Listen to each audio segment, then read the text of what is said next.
네, 그거 한번 보여주실까요? 자, 12지파, 이스라엘 12지파를 이제 기업별로 분배하게 되어 있는데, 이 12지파가 이제 다 땅 기업을 갖게 되어지는 그런 내용이 오늘 본문의 말씀에 이제 등장합니다. 먼저 받은 그 지파들이 있었죠. 유다 동편에서는 2지파 반이 받았고, 그리고 나머지 또 2지파가 요산 서편에서 받았죠. 그 서편에서 받은 게 누구예요? 먼저는 유다 지파가 받았고, 그리고 요셉 지파가 받았죠. 근데 요셉 지파는 2지파예요. 2지파가 받았죠. 므낫세와 요셉의 아들 므낫세와 에브라임. 그래서 므낫세가 다시 또 이제 받게 되어지고, 그 다음에 므낫세는 반지파가 이제 받게 되는 거죠. 그리고 에브라임 지파가 받게 돼요. 그 위치들을 보시면은 시므온은 맨 밑에 있는데 그 유다 안에 들어가 있는 지파예요. 그림 다 보이시죠? 그래서 시므온이 있고, 그 다음에 시므온을 둘러싸고 있는 게 이제 유다예요. 많은 땅을 받았기 때문에. 그래서 오늘 본문에서는 시므온이 받는 것도 이제 등장을 하게 되어지죠. 그리고 유다 바로 위에 베냐민이 있습니다. 베냐민. 이제 북이스라엘과 이스라엘 두 나라로 나누어질 때 어느 지파들이 그 남유다가 되냐면은 이 유다와 가까이 있는 베냐민 지파가 남유다가 돼요. 그럼 그 안에 속해 있는 시므온도 당연히 되겠죠. 시므온도 당연히 되고, 그 다음에 이제 남유다에 또 속하는 사람들이 있었어요. 그 당시에는 누가 있냐면은 하나님을 섬기기를 원했던 사람들. 북이스라엘은 점점 이제 죄를 범하고 우상을 섬기는 그런 나라가 되어지기 때문에 그곳에서 이제 탈출하여서 남유다로 온 레위 지파들이 거의가 다 내려오게 되어지죠. 레위 지파들이. 그래서 내려와서 유다에서 거하게 되어지는데, 그로 말미암아 레위 지파가 없어지니까 북이스라엘은 거기에는 제사장들이나 뭐 이렇게 섬기는 사람들이 없게 되어지죠. 그러니까 그 사람들을 대신할 사람들을 일반 사람들 가운데 자원하는 사람들이 이제 뽑기도 하고 하는 이런 일들이 벌어지게 되어져요. 그래서 베냐민이 바로 유다와 붙었던 것이 어떻게 보면 또 축복이기도 한 것 같아요. 만약 떨어졌더라면은 베냐민 지파가 남유다에 속할 수 없게 되어지겠죠. 그런데 바로 옆에 붙어 있어서 베냐민과 유다가 남유다에 속하게 되어집니다. 자, 그리고 이제 가운데 보면은 에브라임 지파가 있어요. 베냐민 지파 위에 에브라임 지파가 있고, 그 다음에 옆에는 단이 있고 해서 이렇게 구성되어져 있는 그 모습들을 오늘 보시면서 그 다음에 오늘 본문의 말씀을 좀 같이 생각해 보고자 합니다. 자, 이스라엘 백성들 나머지 이제 남은 지파들이 7지파가 남게 되어지죠. 7지파가 남게 되어져서 7지파를 제비를 뽑아서 이제 나누어 주게 되어집니다. 오늘 보면은 그런데 그거 뽑는 것을 어디에서 하는지를 보세요. 1절에 보면은 실로죠. 지금까지 정복 전쟁을 할 때의 중심지는 어디였었냐면은 사실은 길갈이었어요. 길갈이 이스라엘의 중심 정복 전쟁을 하는 그 동안에는 길갈이 중심이 되어져서 거기서부터 이제 정복을 해 나갔죠. 그리고 다시 또 돌아오기도 하고 하는 이와 같은 일들을 했는데, 오늘 여기 본문에 보면은 2지파를 기업을 나누어 줄 때 유다와 그 다음에 베냐민 지파, 므낫세 지파를 이렇게 나누어 줄 때는 이 길갈 지역에서 했던 것 같아요. 거기에서 분배를 했는데, 그 다음에 나머지 이제 7지파를 분배를 할 때에는 바로 이 실로에서 바로 분배를 하게 되어지는 거죠. 그래서 실로가 완전히 바뀌어져요. 이제 실로가 이스라엘의 중심지가 되어지는 거죠. 이스라엘의 하나님 앞에 제사하는 장소가 되어지고, 왜냐하면 그곳에 거기 회막을 지었기 때문에 그렇죠. 회막을 실로에다 지었기 때문에 이스라엘의 중심지로 실로가 바뀌어지고, 그리고 이 실로에서 이제 제비를 뽑게 되어집니다. 표현은 이런 표현을 해요.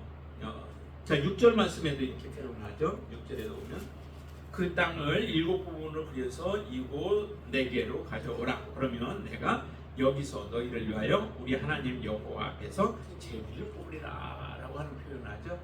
왜 실로에서 분배를 하였을까라고 하는 그런 이제 의문도 한번 들죠. 그런데 하나님 특별히 여기 본문을 보니까 너희를 위하여서 우리 하나님 여호와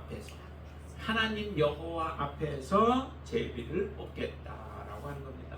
제비는 사람이 뽑지만은 결과는 누가 주장을 하시냐면 하나님이시죠. 네, 하나님이 주장하시는 겁니다. 그래서 그려오기도 하고 7개를 지파별로 다 그려오라고 해서 그려오기도 하지만은 그것을 결정하시는 분은 하나님이시죠. 그래서 하나님의 결정하시는 것에, 하나님의 하시는 일에 너희들은 온전히 순종하라는 거죠. 순종할 수밖에 없습니다. 이 기업을 받는 것은 이스라엘 백성들이 노력이나 어떤 대가로 받는 것이 아니라 하나님이 이미 약속하셨던 것이죠. 그래서 하나님이 약속하신 것을 이스라엘 백성들에게 공급하시는 겁니다. 그래서 어떤 것을 받든 사실은 그것에 감사해야 되죠. 작은 것을 받든 큰 것을 받든. 그리고 하나님은 공평하게 그것을 이제 분배를 하시는 거죠. 그 공평의 기준이 뭐냐면 사람의 수에 따라서 하나님께서는 주시는데 어느 지역을 주느냐, 크고 작고 뭐 한 것도 있고 어느 지역을 주느냐라고 하는 것들도 다 하나님의 주권에 달려져 있는 것이죠. 여러분들의 모든 것이 사실은 다 하나님의 주권 하에 우리가 놓여져 있습니다. 그래서 우리가 사랑하는 모든 것들이 다 하나님 앞에 감사할 제목의 것들이죠. 근데 이스라엘 백성들에게 이처럼 기업을 하나님께서 다 분배를 하시는데 기업을 하나님께서 이제 오늘 본문에 보면 완전히 다 마치게 되어지죠. 아까 19장 51절에 보면 이렇게 나왔죠. 이에 땅 나누는 일을 마쳤더라라고 이렇게 표현을 해요. 그래서 땅 나누는 일을 다 마쳐서 이스라엘 백성들에게 이제 분배를 하게 되어지죠. 자, 그래서 기업을 분배를 받은 이후에 분배를 하나님이 하신 것과 그 다음에 그 땅을 차지하는 것과는 또 별개의 문제다라고 하는 거죠. 유다도 마찬가지였죠. 유다도 분배를 받았지만은 그 땅을 다 빼앗지는 못한 부분들도 있었어요. 남겨두기도 하고 빼앗지 못하기도 하고 그들이 힘이 있는데도 그것을 완전히 정복하지 아니하기도 하고 왜냐하면 다른 목적들이 있었기 때문에 그렇죠. 이처럼 하나님은 기업을 주셔서 그것을 온전히 차지하기를 원하시는 분이 하나님이세요. 그렇죠? 하나님은 그것을 원하세요. 여러분들에게도 마찬가지죠. 하나님은 여러분들에게 기업을 약속하셨고 많은 사람들은 지금 이 기업 부분들을 이스라엘 백성들에게 주니까 실제적으로 우리와 무슨 상관이 있느냐 뭐 이런 질문들을 하는 경우가 많죠. 그렇죠? 우리 땅이 아니고 내가 받는 땅이 아니니까 별로 그렇게 큰 관심이 없어요. 그래서 뭐 유다에게는 굉장히 많은 성읍들을 주고 또 다른 지역은 뭐 한 18성읍 뭐 이렇게 막 주기도 하고 하는데 그것에 대해서 그냥 별로 우리는 큰 감동이 없어요. 별로 그렇게 중요하지도 않아요. 유다가 많이 받든 아니면 그 시므온이 유다 속으로 들어가든 그 별 중요한 게 아니죠. 그것은 중요한 게 아닌데 실제적으로 본인들의 입장에서 볼 때는 얼마나 이게 중요하겠어요. 그렇죠? 중요한 일들이죠. 이스라엘 백성들의 땅을 받는 것과 우리가 기업을 받는 것과 그게 무슨 상관이 있겠는가라고 생각을 하지만 전혀 그게 연관성들이 또 있죠. 왜냐하면 하나님은 반드시 그 땅을 우리가 차지하는 건 아니에요. 이스라엘 땅은 차지하는 건 아니지만은 하나님은 반드시 약속하신 것에 대해서는 반드시 이루어 주신다라고 하는 거죠. 약속을 반드시 하나님은 성취하시는 하나님이세요. 하나님은 약속을 여러분들이 믿는 하나님이 여러분들에게 약속을 하셨는데 그 약속을 성취할 능력도 없으시고 하나님은 약속하신 것들을 그냥 파기하시는 분이시다. 마음대로 파기하시는 분이시다라고 한다면 우리가 믿는 하나님에 대한 신뢰가 여러분들 가시겠어요? 신뢰가 안 되죠. 근데 하나님은 이 이스라엘 백성들에게 그 긴 시간 동안이지만은 시간은 하나님의 시간에 속한 것이기에 그 시간이 얼마가 됐든 하나님은 반드시 약속하신 것은 그대로 성취하시는 분이시다라고 하는 것을 우리가 분명하게 확실하게 여러분들이 신뢰하신다면은 하나님을 믿고 의지할 때에 우리의 인생길에서 조금 어려운 일들이 일어나고 또 문제가 생기고 힘든 일들이 우리에게 닥친다 할지라도 우리는 동일한 믿음으로 우리는 하나님을 섬길 수 있게 되어진다는 거예요. 그러니까 오늘 이 땅 나누기를 다 마쳤다라고 하는 그런 표현도 얼마나 중요한지 몰라요. 하나님은 약속하신 대로 그렇게 분명히 주시는 하나님이시다. 근데 중요한 것은 그 다음에 또 중요한 게 뭐예요? 하나님이 이렇게 약속해서 주시는데 그것을 어떻게 내가 간수하느냐, 또 아니면 그것을 어떻게 내가 계속해서 차지하면서 하나님이 내게 주신 목적을 그대로 이루며 살아가는가라고 하는 것은 그 다음 위에 몫에 달려있다라고 하는 거예요. 12지파에게 각각 땅들을 주었음에도 그 지파들은 어떤 지파는 다 차지하는 사람이 있고 어떤 지파는 그 중에 차지하지 못하고 있는 그런 지파들이 있었다는 거죠. 하나님의 입장에서 바라볼 때는 차지하지 못할 땅은 없어요.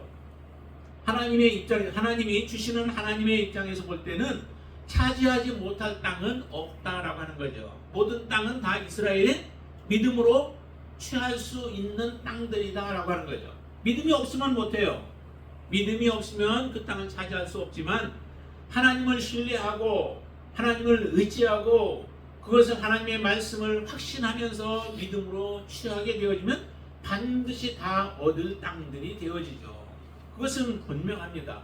우리에게 하나님은 약속하신 모든 것들도 동일하게 여러분들이 다 취할 수 있는 거예요.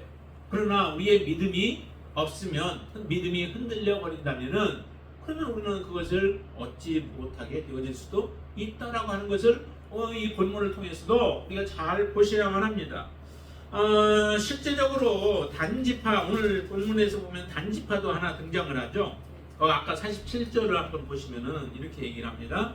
그런데 단지파의 경계는 더욱 확장되었으니 이는 단 자손이 올라가서 레셈과 싸워 그것을 점령하여 칼날로 치고 그것을 차지하여 거기 거주하였습니다. 그들의 조상 단의 이름을 따라서 레셈을 단이라 하였더라라고 하는 그런 표현을 해요. 조금 단에 대해서는 다른 모습을 보여주죠. 다른 지파들은 다 하나님이 주신 땅을 그대로 받았습니다. 그리고 이제 유다 같은 경우는 정말 자기들이 땅이 많다는 거예요. 땅이 많으면 그냥 좋아하고 기뻐하고 감사하면서 그냥 있으면 되잖아요. 근데 그 땅을 누구에게 주냐면 시므온에게 그 안쪽 가운데 지역, 남방 지역에 해당되는 부분들을 18성인가를 주게 되어집니다. 그것도 참 유다를 우리가 좀 보면은 굉장히 좀 더 본받을 부분도 있죠. 이게 주어진 것은 다 내 것이라 생각하지 않고 하나님께서 주신 것이기에 그냥 감사함으로 다른 지파에 필요한 부분들에 또 나눌 수 있는 그런 마음을 주었다라고 하는 것 굉장히 좋아요. 그런 유다나 아니면 단과 같이 자기 지역이 부족하대. 근데 여기 실제 부족하지는 않았을 거예요. 그런데 왜 그런 단이 이와 같은 행동을 했는가라고 하면 사사기에 가면 이제 그런 부분이 나오죠. 지역이 옆에 자기들에게 주어진 땅이 있는데 그 땅이 블레셋 사람들 계속 이스라엘을 괴롭게 하는 그런 족속이 있었죠. 그들이 굉장히 단지파들을 괴롭게 하는 거예요. 그래서 산에 내려오지 못하도록 그걸 막고 하다 보니까 너무 괴롭기 힘들으니까 완전히 쳐서 빼앗아 버렸으면 됐는데 그러지 못하니까 어디로 하냐면 다른 지역을 좀 찾아 나서게 되어져요. 그러다가 북쪽에 있는 지역을 레셈이라고 하는, 다른 거기 표현으로는 라이스라고 하는 그런 지역이었는데 그 땅을 보게 되면서 그 땅 주민들을 죽이고 거기를 차지해서 단이라고 하는 이름을 이제 붙이게 되어지죠. 이렇게 해서 자기 땅을 확장하는, 오늘 본문에서는 그래도 단에 대해서 긍정적인 부분으로 이렇게 표현을 해서 나와요. 근데 사사기에서 보면은 이제 나중에 보면은 많은 그 우상을 섬기는 그런 모습이 이제 등장하기도 하죠.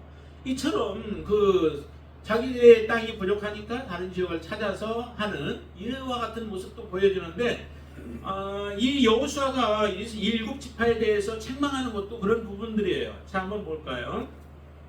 2절 말씀 한번 보세요. 2절과 3절 한번 같이 읽어보죠. 그러나 이스라엘 자손 중에 기업의 분배를 받지 못한 자가 아직도 7지파라. 3절 같이 읽습니다.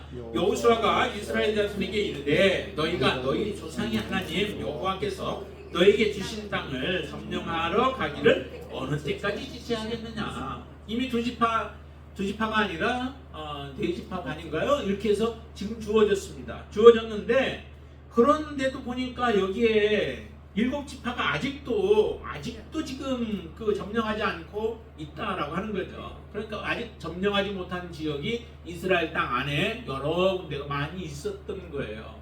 지금 다 점령된 상태에서 그 나머지 땅들을 7개로 나누어서 가져오라라고 하는 건 아니었죠. 아직 점령하지 못한 땅들도 있는 가운데서 있습니다. 근데 그 땅을 점령할 생각을 하지 않는 거예요. 하지 않고 그들이 이제 안주하게 되어지죠. 그냥 안주하고 있는 이스라엘의 모습, 그리고 점점 지체하고 있는 이 모습들을 보면서 여호수아가 지금 그들을 책망하고 있는 겁니다. 그러면서 이제 땅을 기업으로 나누어서 주려고 3명씩 사람들 대표를 뽑아가지고 보내서 7개의 땅으로 나머지 땅들을 분할을 해서 가져와라. 왜냐하면은 유다와 그 다음에 요셉 지파들은 다 이미 나누어 줬기 때문에요. 그래서 7개를 나누어서 가져오라라고 말씀하면서 하나님 앞에서 그것을 내가 뽑겠다. 공평하게 공정하게 그 일들을 내가 하겠다라고 하는 그런 명령을 내리게 되어집니다. 그 명령 앞에 이스라엘 백성들이 이제 그대로 순종을 해서 7개를 그려서 가져오게 되어지죠. 가져오고 난 이후에 바로 이제 베냐민 지파를 뽑게 되어지는데, 베냐민 지파는 그래서 유다와 요셉과 중간에 있게 되어진다라고 하는 그 지역별로 이제 분배를 하게 되어집니다.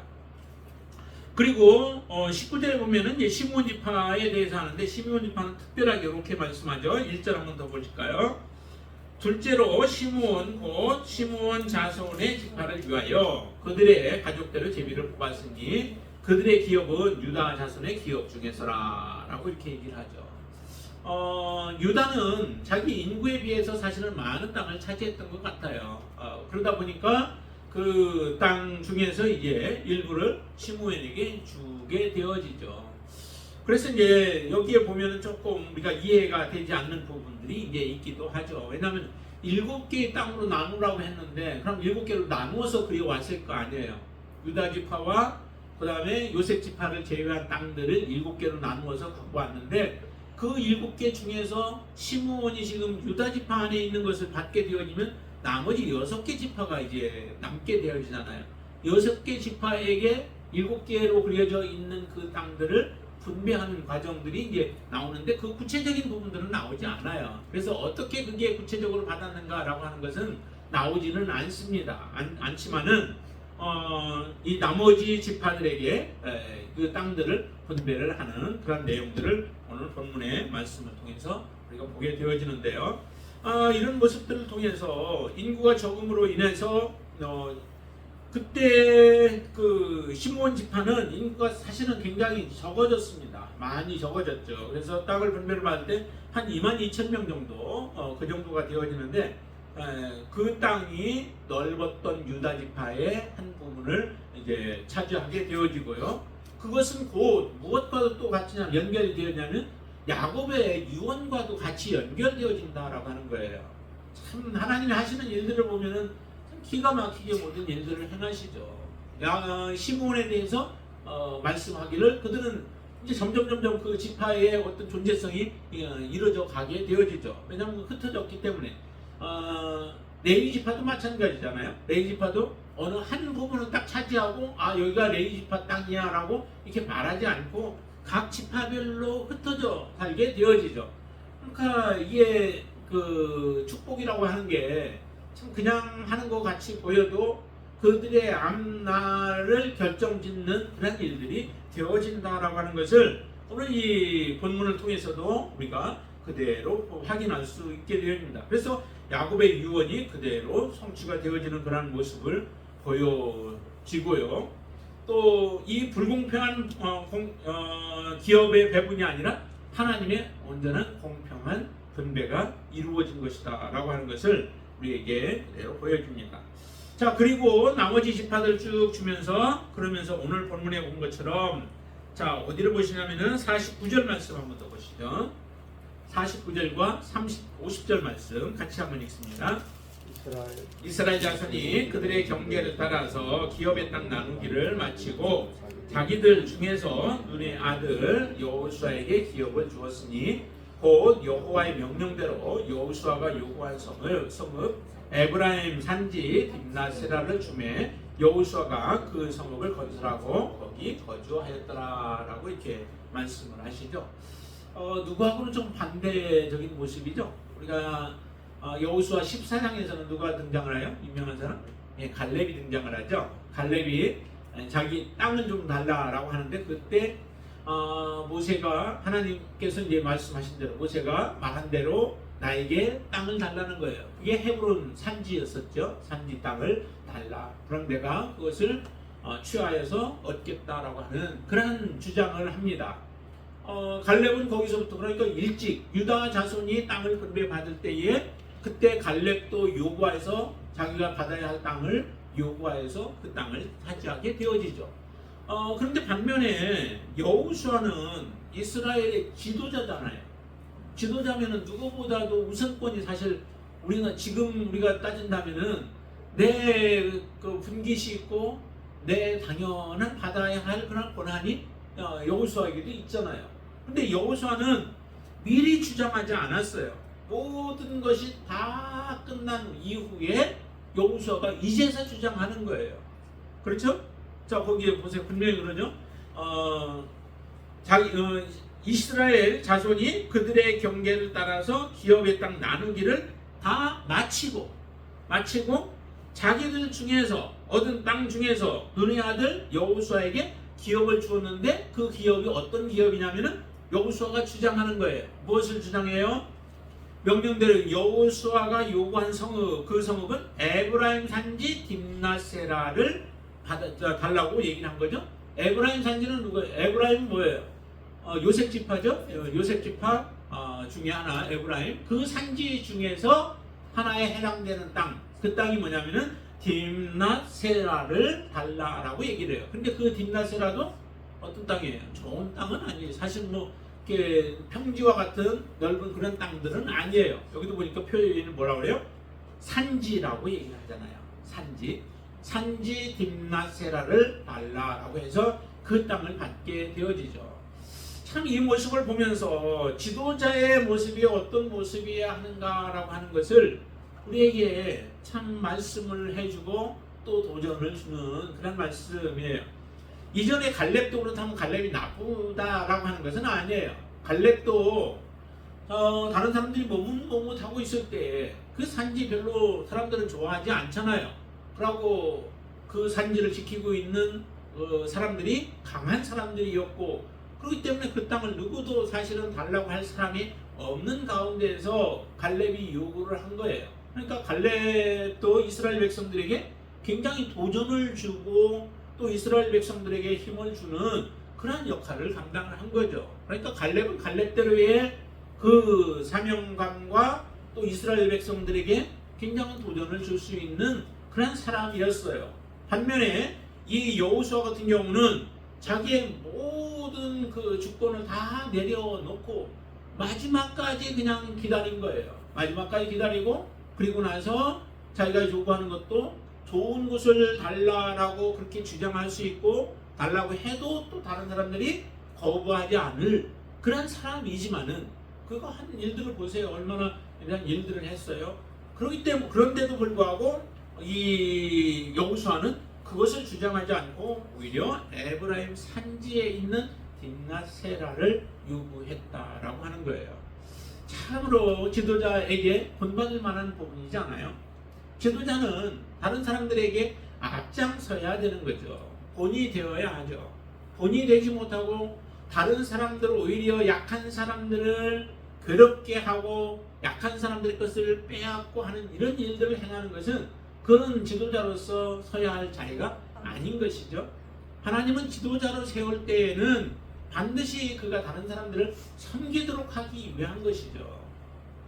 한 나라의 대통령으로 세우고 왕으로 세우고 또한 선지자로 세우고 할 때에는 그 사람을 통하여서 백성들을 잘 섬길 수 있도록 하기 위하여 그 자리에 앉히는 것이죠. 그게 목적인 거예요.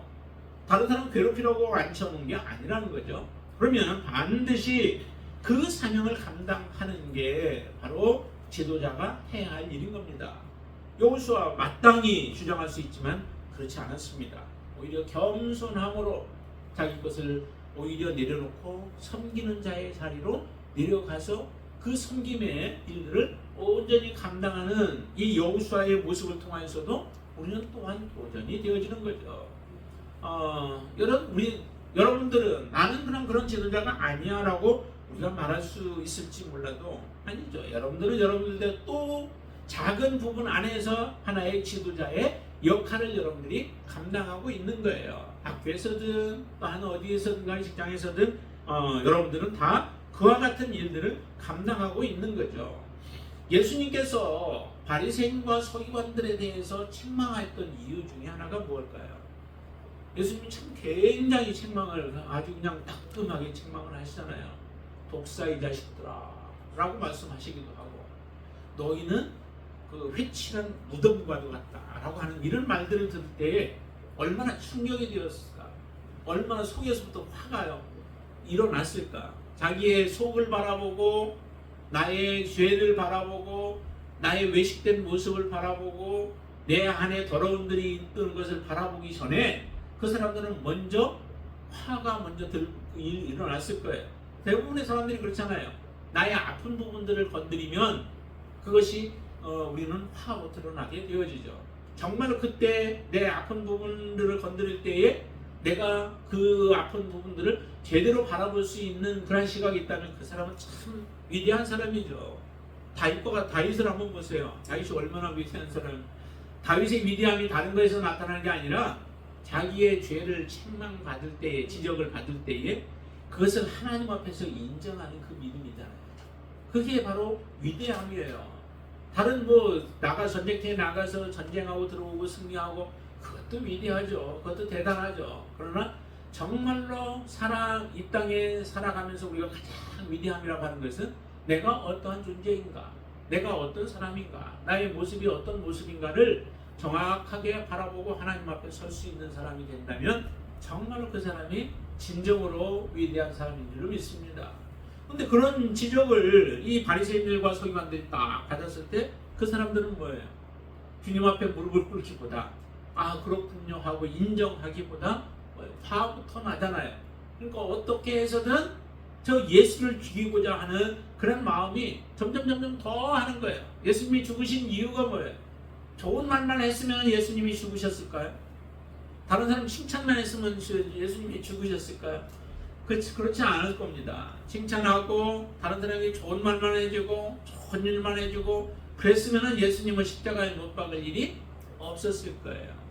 예수님은 죄를 책망하였기 때문에 죄에 대해서는 반드시 책망하고 또한 복음을 통하여서 그들에게 죽음과 삶에 대해서 예수님께서는 선포하셨기 때문에 그로 말미암아 예수님을 사람들이 죽이려고 했던 거예요. 요한이 죽은 이유도 뭘까요? 요한이 헤롯에 대해서 책망하지 않았더라면은 그가 죽겠어요? 죽지 않았겠죠. 당연히. 근데 무모하게 책망을 하는 거예요.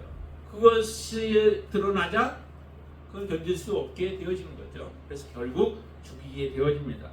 여러분들의 삶의 모습 속에서도 정말 우리의 부족한 부분들이 참 많이 드러나요. 있어요. 그러나 부족함이 내게 있을 때 그것을 감추다 보면은 우리 끝도 없어요. 한도 없어요.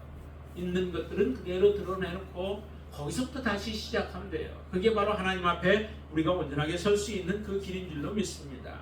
그게 바로 진정으로 섬기는 삶의 모습이죠.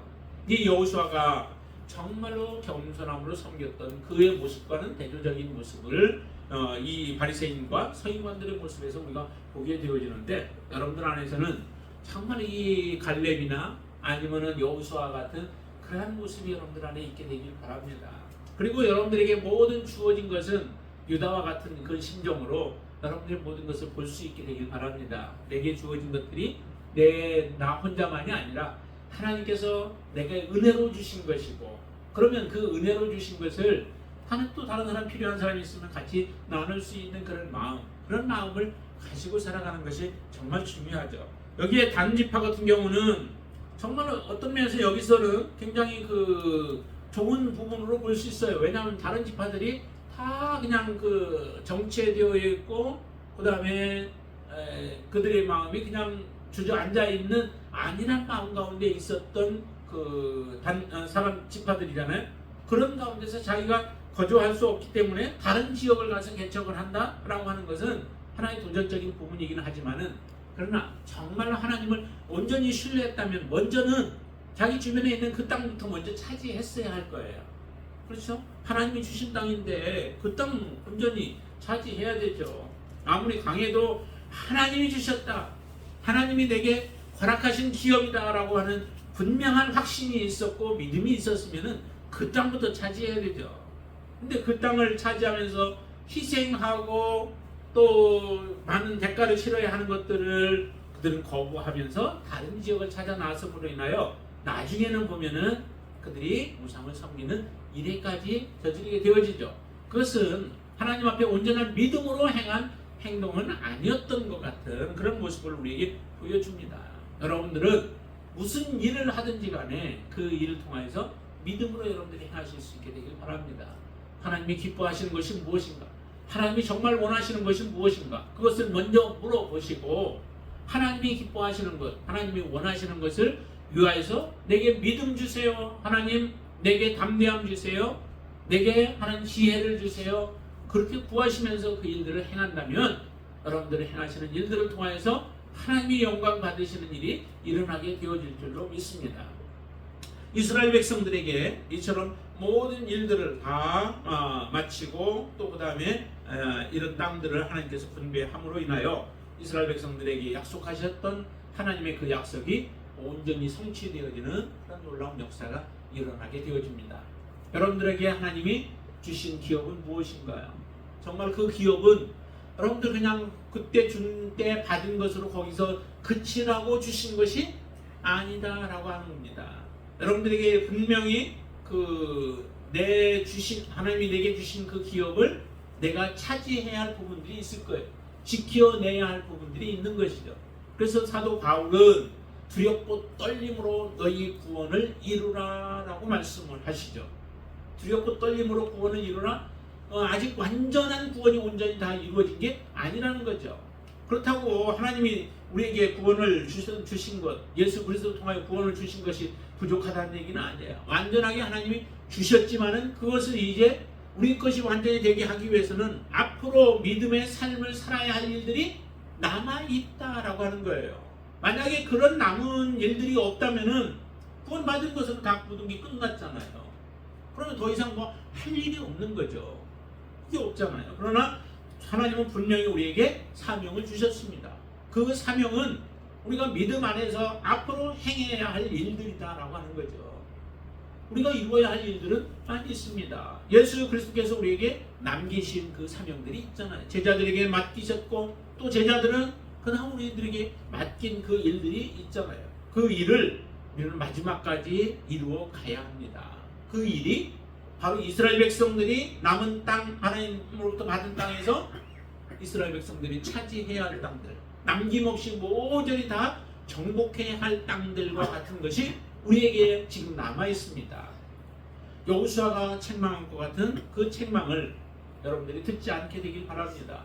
왜 지체하고 있느냐? 언제까지 너희들이 지체할 것이냐라고 하는 그런 책망이 우리에게 들려지지 않고 우리는 하루하루 또 우리에게 맡겨진 그런 사명을 충성스럽게 감당하여서 우리가 하나님이 주신 기업을 온전히 다 정복하여서 내가 다스렸습니다 라고 하는 그러한 고백을 하나님 앞에 드릴 수 있는 여러분들이 되시기를 바랍니다.